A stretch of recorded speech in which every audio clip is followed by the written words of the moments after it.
बस करो। अरे मनुष्य तुम कौन होती हो मेरी बेटी के बारे में बोलने वाली? तेरा बाप ला कर देता है क्या? एक कौड़ी का सामान भी नहीं लाया। बहुत कुछ लाएगी, हमारी खिदमत करेगी, अच्छे से रहेगी। तू तो सारे घर पे कब्जे करने आई है। चल अभी तेरा कुछ नहीं चलेगा। चल अभी तेरे बाप को फोन करके टीवी, फ्रिज और दहेज का सारा सामान चाहिए। और आज के बाद मेरी बेटी चांदनी के बिस्तर या कोई चढ़ हाथ न लगाना। अम्मी अब तक मैं आपसे माफी चाहती हूँ। मेरे साथी बाप से मेरे माँ बाप ने जो दिया उन्होंने दिया। अब मैं इतना नहीं ला सकती। तू क्या लाई भिखारी? एक महीने के अंदर घर का सारा सामान नहीं लाए तो देख तेरा क्या हाल करूंगी।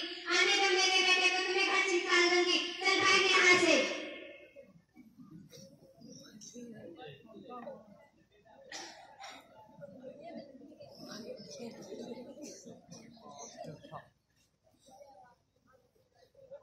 अब दिला दे सब बंदे।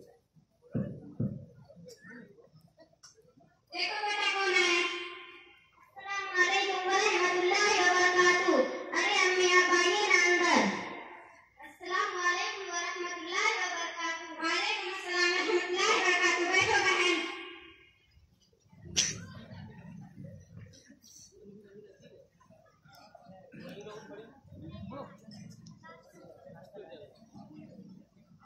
कैसी हो बहन? अच्छी हो बहन।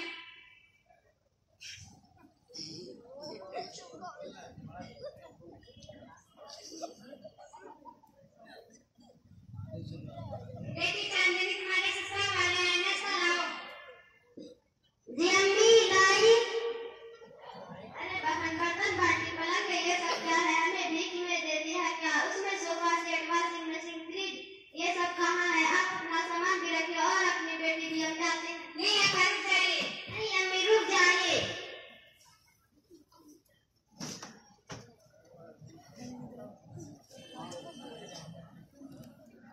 अस्सलामु अलैकुम वरहमतुल्लाहि वबरकातुहू। वालेकुम अस्सलाम वरहमतुल्लाहि वबरकातुहू। अरे आप लोग क्या गपशप कर रहे हो?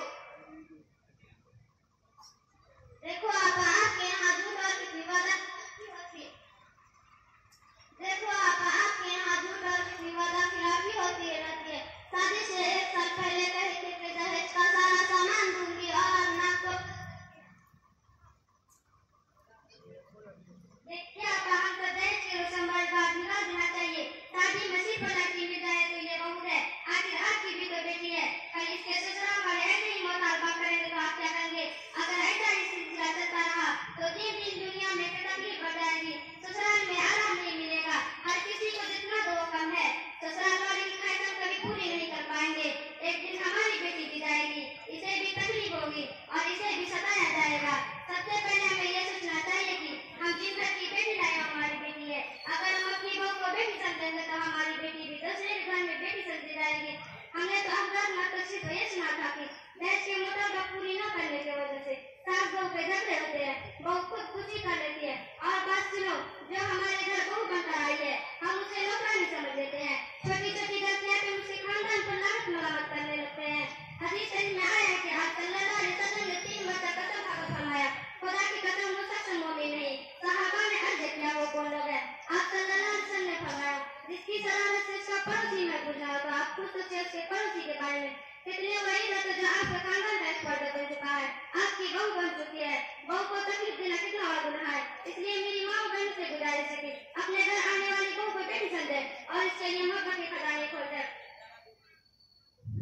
मैंने माफ किया तो अल्लाह भी माफ करेगा। बेटी जरा बहू को बुलाओ। देखो आपने तो हमारी आंखें खोल दी। अब तक तो हम अंधेरे में थे। एक दूसरे पर तोहमत लगाना, एक दूसरे को जलील करना हमारी जिंदगी का शिवा बन चुका था। आका मुझे माफ फरमा दे। मैंने तुम्हारे साथ दहेज का मुतालबा किया।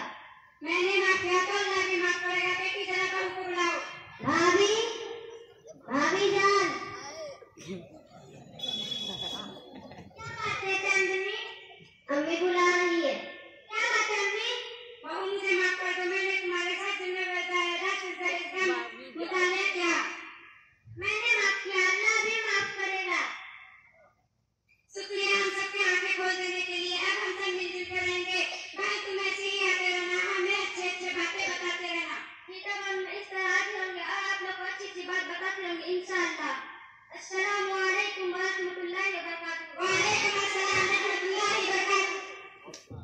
माशाअल्लाह।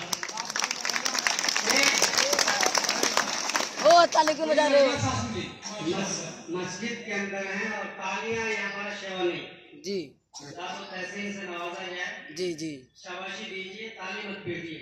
जी। अल्हम्दुलिल्लाह बहुत ही सुलगते हुए और चुपते हुए मौजू पर इन बच्चों ने अपना मुकालमा पेश किया और मुकालमे का अख्ताम इस बात पर हुआ कि जो नाम तान और गारन गलोज और जहेज के मुतालबात उनका टॉर्चर सरकार में किया जाता है उसको खत्म किया जाए और ये इस्लामी रस्म रिवाज है वो हमारे माशरे में नहीं आना चाहिए।